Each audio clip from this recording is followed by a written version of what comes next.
Saudações a todos os nossos queridos amigos e amigas que estarão nos acompanhando nessa série de estudos do Bíblia Fácil Maranata. Eu sou seu instrutor Maxwell Soares e hoje nós veremos o primeiro estudo, a Bíblia Sagrada. E antes, nós precisamos fazer uma oração para que possamos convidar nesse estudo o professor Espírito Santo. Feche os olhos e abra o coração. Glorioso Pai que estás nos céus, agradecemos por mais um dia em que podemos estudar a Sua palavra, que ao abrir a Sua palavra, os corações sejam abertos também, e que Sua palavra crie raízes profundas em nossos corações, nos ajude, nos ilumine, e que tudo seja para a sua honra e glória em nome de Jesus. Amém. E o primeiro tema, como a Bíblia Sagrada, nós precisamos entender que a Bíblia não é um livro comum. É um livro que, fechado, pode sim parecer um livro comum, mas aberto, é a boca de Deus a nos falar. E a Bíblia tem respostas. Respostas para a nossa vida conjugal, relacionamentos entre marido e mulher, pais e filhos, nossas relações no trabalho, na escola, faculdade, os anseios mais profundos do nosso coração.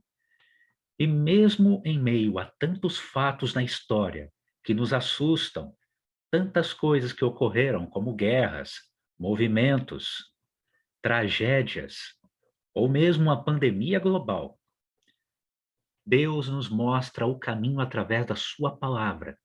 Mas é preciso dar um passo de fé.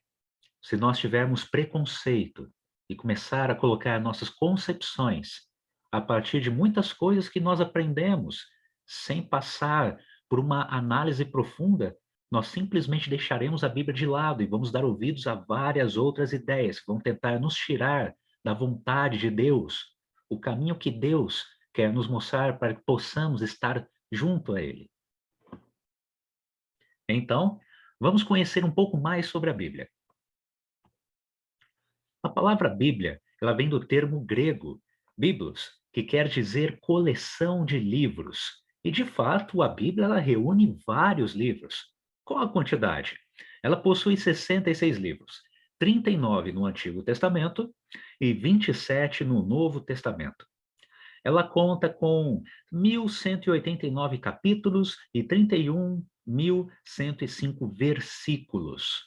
Nos idiomas, originalmente em hebraico, algumas porções em aramaico, no Antigo Testamento e no Novo Testamento em grego.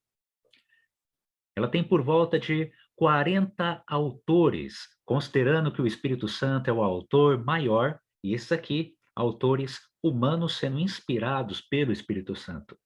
Ela foi escrita num período de aproximadamente 1.600 anos. A replicação da Bíblia foi feita à mão por copistas. Hoje não existem mais os escritos originais da Bíblia, os autógrafos. Ela tem cópias espalhadas no mundo inteiro. E, por mais que nós tenhamos várias versões ou diferentes versões, quando uma tradução é feita de forma séria ali, ela está buscando respeitar os escritos, os pergaminhos mais antigos. E quando é analisado o texto bíblico atual com esses pergaminhos ou manuscritos antigos, nós vemos que a Bíblia se manteve preservada miraculosamente com seu texto. Deus a preservou. E aqui em 2 Timóteo capítulo 3, verso 16, nós vamos ver. Quem inspirou a Bíblia? Quem inspirou a Bíblia? Diz assim: toda a escritura é inspirada por Deus e útil para o ensino, para a repreensão, para a correção, para a educação na justiça. Talvez você tenha visto já, ouvido, pessoas que pegam só algumas partes da Bíblia ou manipulam elas, ou falam que essa parte serve, essa outra parte não serve. Tome muito cuidado com isso. Toda a escritura é inspirada por Deus, ou seja, todo esse conjunto dos 66 livros, que eles não se contradizem, por mais que algo pareça se contradizer, nós muitas vezes só precisamos entender melhor a fundo o contexto, o que o profeta estava querendo dizer, para quem estava querendo dizer, qual era realmente a situação naquele momento. Ou seja, que possamos fazer um exame profundo, um exame verdadeiro, um exame com cuidado da palavra de Deus. Não podemos abrir a Bíblia como se fosse simplesmente um horóscopo. A Bíblia, ela é muito mais profunda, preciosa e rica do que nós possamos imaginar. É para estudarmos ela de uma maneira séria, no sentido de que possamos fazer isso com o máximo de cuidado, para ter a devida interpretação, mas sempre sendo guiados pelo Espírito Santo. E será que Deus deixou tantos ensinamentos ali, ou mesmo tanto conteúdo em relação ao passado, por exemplo, do povo de Israel, só para termos conhecimento? Será que não há alguma aplicação, contexto, algo a mais que possa ali ser ainda mais edificante para nossas vidas? Deus quer nos mostrar algo? Imagine você lendo uma carta apenas pelo final.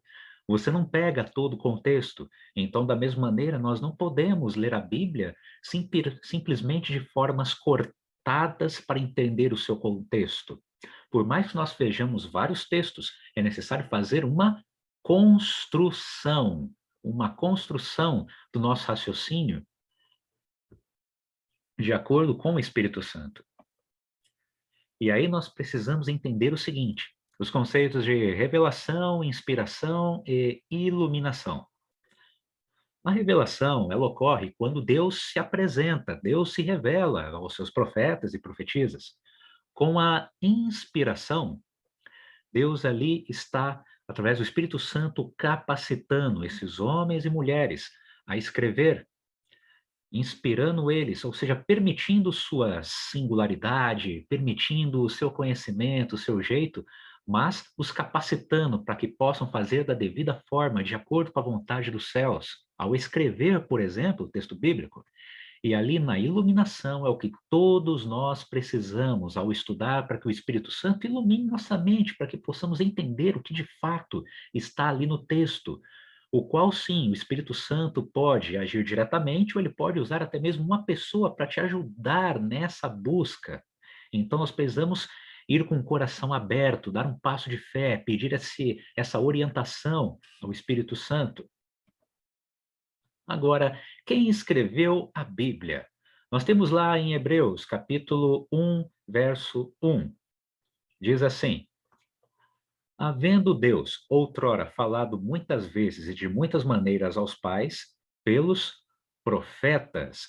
E profeta do original significa a boca de Deus, o porta-voz de Deus. Tanto profetas quanto profetisas, na Bíblia nós temos ali tanto homens quanto mulheres sendo usados. Então, o profeta está sendo esse porta-voz, sendo de maneira oral ou de maneira escrita, o profeta ali está levando a mensagem de Deus. Nós sabemos de vários profetas, profetas que escreveram a Bíblia ou até mesmo profetas que não escreveram, mas a Bíblia, por exemplo, relata muitos ali. Algo muito interessante, por exemplo, João Batista.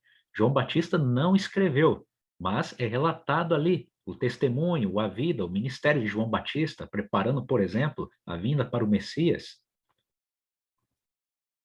A Bíblia é comparada a quê? Vamos ver essa analogia interessante. Lá em Salmos, no Salmo 119, verso 105, olha só. Ela é comparada. Lâmpada para os meus pés é a tua palavra e luz para os meus caminhos.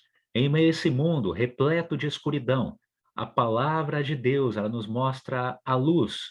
E Jesus já falava: eu sou o caminho, a verdade e a vida. Jesus não fala que é um dos caminhos, ou uma das verdades, ou uma das vidas. Ele utiliza artigos definidos: o caminho, a verdade, a vida.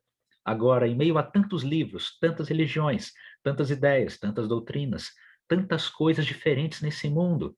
Como nós podemos saber se a Bíblia realmente é a palavra de Deus, se realmente é a verdade, se ela guia para Jesus, que é o caminho, a verdade e a vida? Bem, nós precisamos ter o auxílio do Espírito Santo para que ele nos guie ao nosso Senhor Jesus. E a verdade, ela ajudará a explicar muito melhor tudo o que está ocorrendo nesse mundo, de onde viemos, quem somos, para onde vamos, o que está acontecendo, as perguntas essenciais da filosofia ou do anseio do coração do ser humano, elas são respondidas. E lembrando que a função da Bíblia é mostrar o plano da salvação e Jesus como personagem principal do plano da salvação. Então a Bíblia, ela não vai se demorar em outros assuntos, mas ela vai buscar a urgência em relação ao que é importante para a nossa salvação. Então, que possamos realmente estar atentos, para que essa luz ela possa nos iluminar, que possamos aceitá-la, que possamos meditar a cada dia, a cada dúvida, possamos consultar a palavra de Deus. A Bíblia não pode ser simplesmente um livro que está aberto sendo empoeirado, mas ela é um livro que precisa ali ser praticado, para que possamos cada vez mais entender qual a perfeita, boa, santa e agradável vontade de Deus. Ela não é um livro comum, é um livro que, se aberto e com o Espírito Santo ali iluminando nossos corações, nós entenderemos muito do que está acontecendo nesse mundo, na história do grande conflito, e ali ela nos apresentará Jesus. E através de Jesus, a nossa vida mudará por completo. 4. Como devo ler a Bíblia? Lá em Atos, capítulo 17, verso 11, nós temos: Ora, estes de Bereia eram mais nobres que os de Tessalônica, pois receberam a palavra com toda a avidez, examinando as Escrituras todos os dias, para ver se as coisas eram de fato assim. E hoje nós realmente temos, basicamente, como se fossem esses dois grupos. Pessoas de Tessalônica que simplesmente ouvem a mensagem, mas não vão ali comprovar. E nós temos também cidadãos como crentes de Bereia, que ali vão, examinam as escrituras, todos esses textos, buscam examiná-los.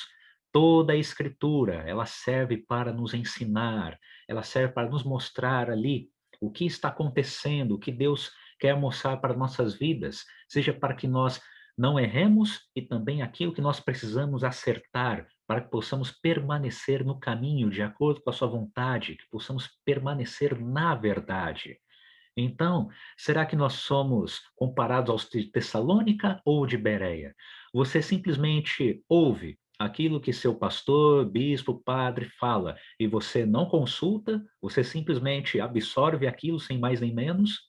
Ou você busca examinar se está realmente na palavra?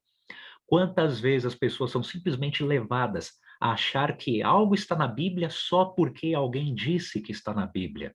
A sua religião é feita do quê? Pelo que você apenas ouviu ou por aquilo que você examinou também e você pratica?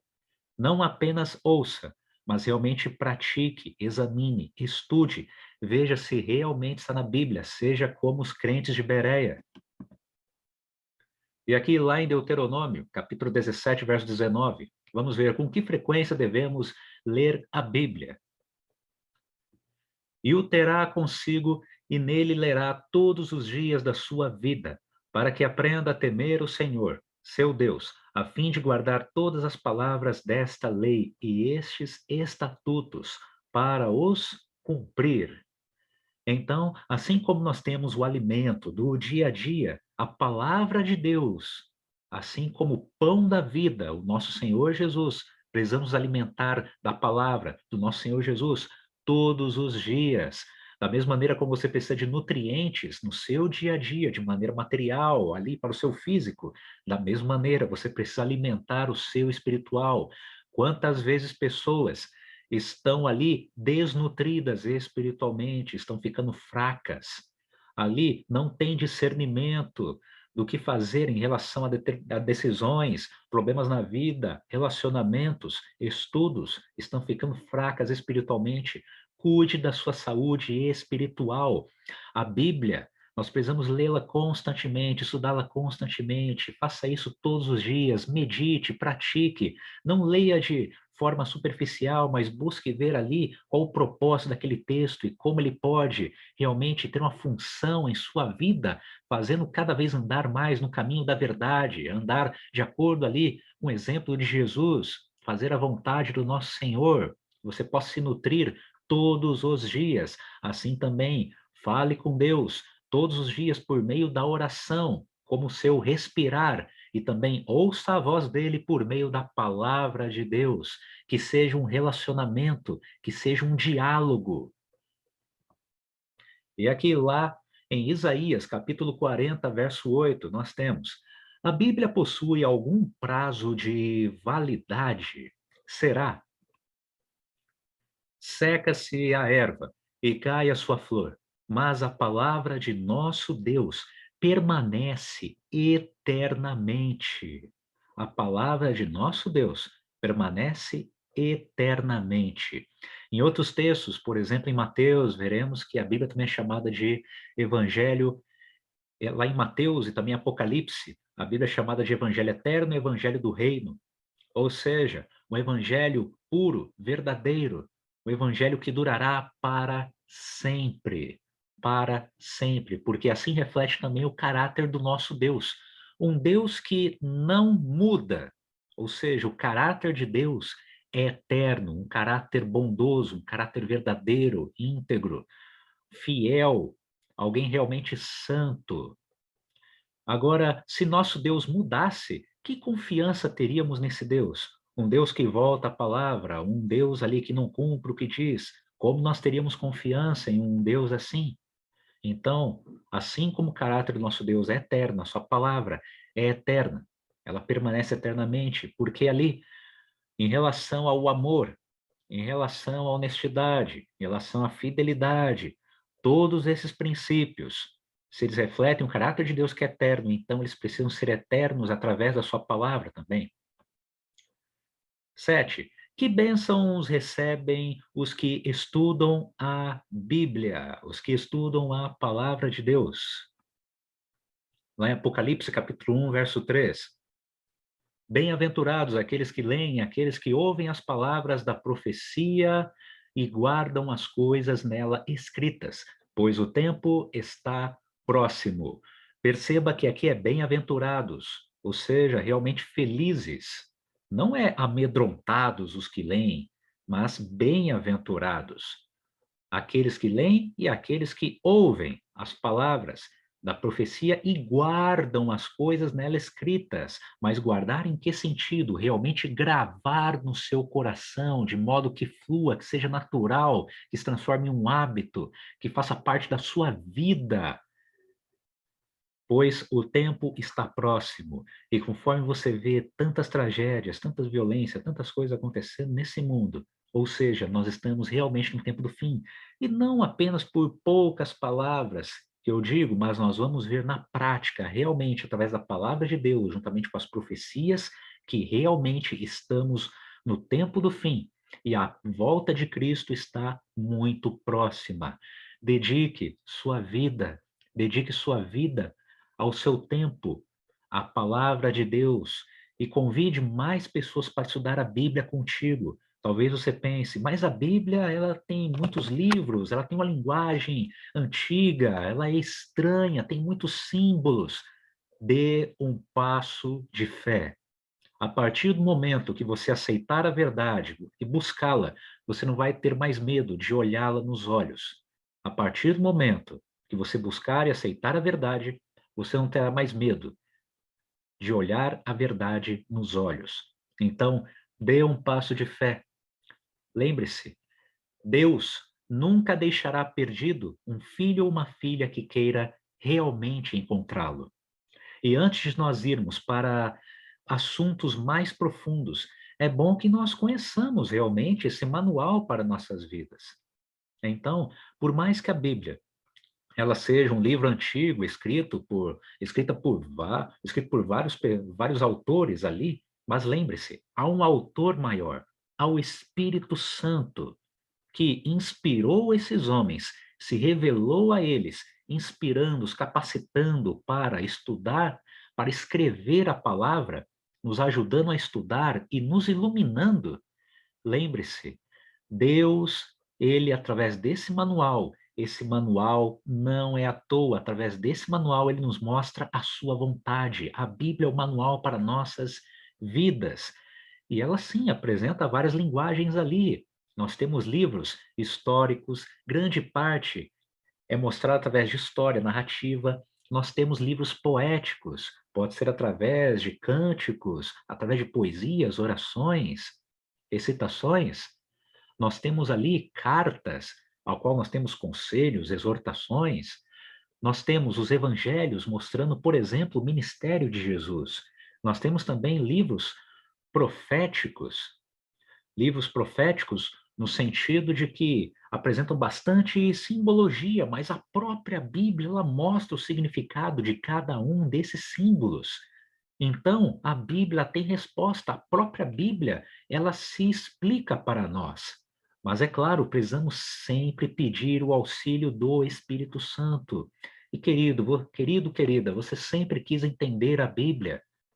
Lembre-se, lá em Deuteronômio 29, nos mostra que aquilo que foi revelado é para nós. Agora, aquilo que não foi revelado não é para nós, está com Deus. Mas se a Bíblia é a revelação de Deus para nós, será que Deus não tem algo a se comunicar conosco, a nos mostrar?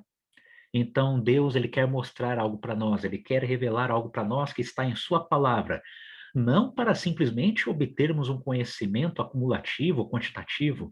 Deus quer te capacitar, quer te mostrar as maravilhas do reino do céu, para que você esteja preparado em meio a todo esse grande conflito entre o bem e o mal, e que mais pessoas sejam salvas.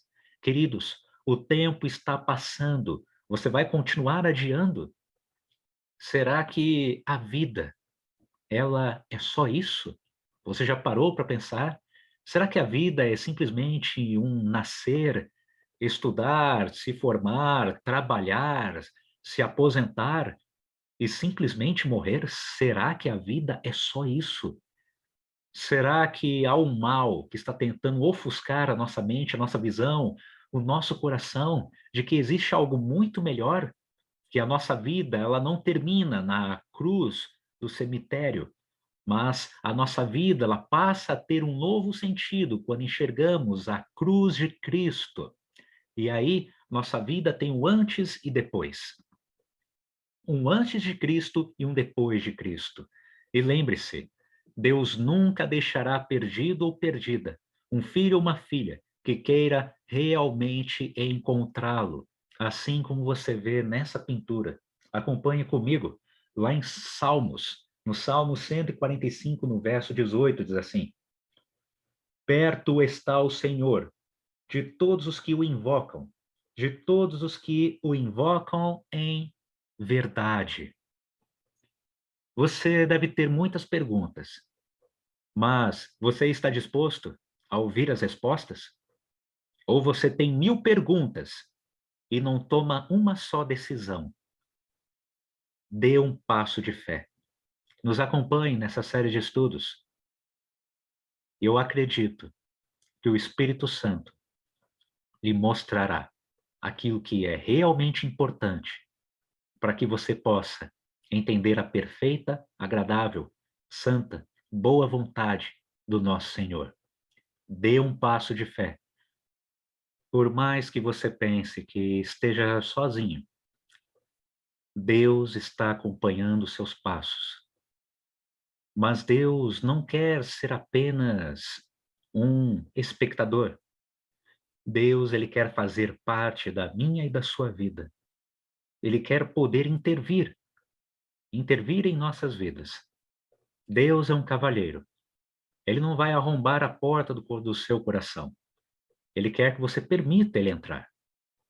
E então, você vai permitir que ele entre em sua vida e que você finalmente possa entender quais são os planos dele para a sua vida, da sua família e de todos aqueles que você tiver contato, pois, ao mergulhar no estudo da palavra de Deus, você descobrirá verdades impressionantes que vão impactar sua vida e de todos aqueles que você conhece.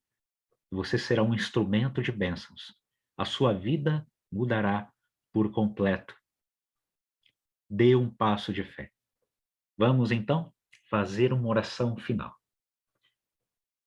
Glorioso Pai que estás nos céus, esteja com cada uma dessas pessoas e famílias que estão nos acompanhando e as que ainda vão acompanhar, pois o Espírito Santo pode transcender o tempo e o espaço para que a mensagem chegue até os corações. Esteja com cada um. Ajude nesta busca, Senhor, para entender a sua vontade, para abraçar a sua vontade, saber que o Senhor é o caminho, a verdade e a vida. Nos perdoe qualquer erro, qualquer falha. Nos perdoe de nossos pecados. E lhe agradecemos por tudo que o Senhor tem feito até aqui em nossas vidas. E continue fazendo, Senhor, suas maravilhas. Que possamos permitir. O Senhor nos encontrou, mas nos ajude a realmente a abraçar o seu chamado, a abraçar a salvação que vem de ti. E seja com cada um de nós. Que tudo seja para a sua honra e glória. Que venha o teu reino e a tua justiça. E façamos parte do teu reino e da tua justiça. Em nome e por amor de Jesus. Amém.